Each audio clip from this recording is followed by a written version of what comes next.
Hello, my name is Amy, and the book that I read for this assignment is by Lisa Ellen Silvestri called Friended at the Front, Social Media and the American War Zone. The book itself is 177 pages long with 4 chapters as well as an introduction and a conclusion. However, with all of the notes and the references, the book is a complete total of 239 pages long.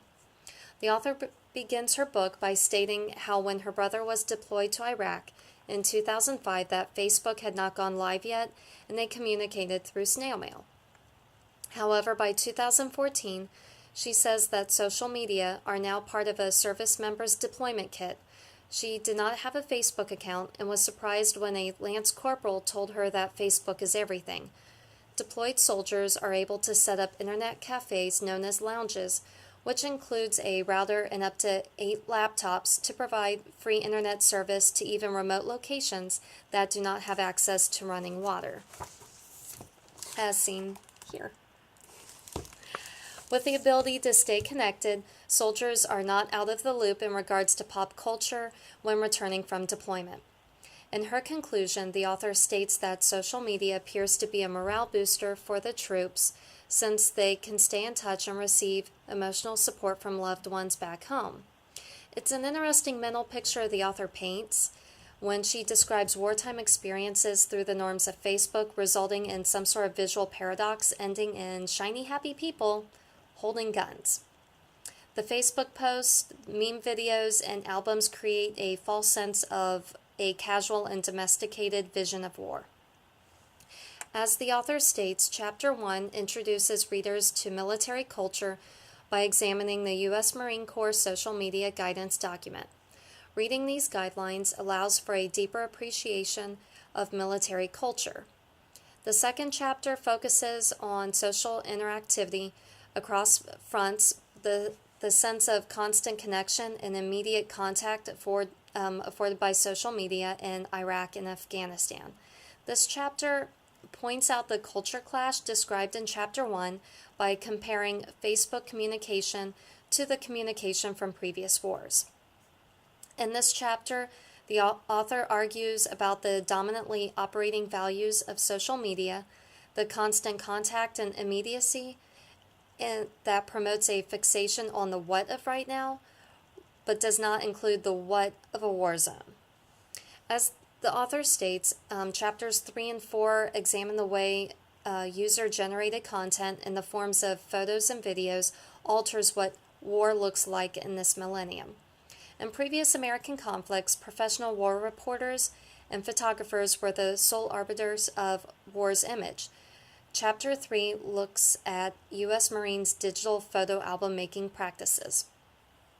This chapter argues that Facebook's social, cultural, and aesthetic logic shapes wars visually on the web. Chapter 4 considers how troops engage the values of the home front through the creation and dissemination of YouTube videos. The author further states that a major theme throughout the book is the nagging question about representation's role in understanding. If knowledge of war hinges on its representation, then what do these messages and images contribute? The book concludes with a consideration of how the new communication environment is changing what it means to go to war and what it means to be at war in this millennium. Today's war consists of both firefights and friend requests. The author concludes her book with stating that social networks connect us globally, yet our tendency is to think parochially. I think one strength this book has are the various pictures throughout the book to support her argument, such as selfies, Marines posing goofily for the camera, or Marines playing a game of Risk underneath some shade while deployed in Afghanistan. As you can see here, here are the Marines posing for the camera.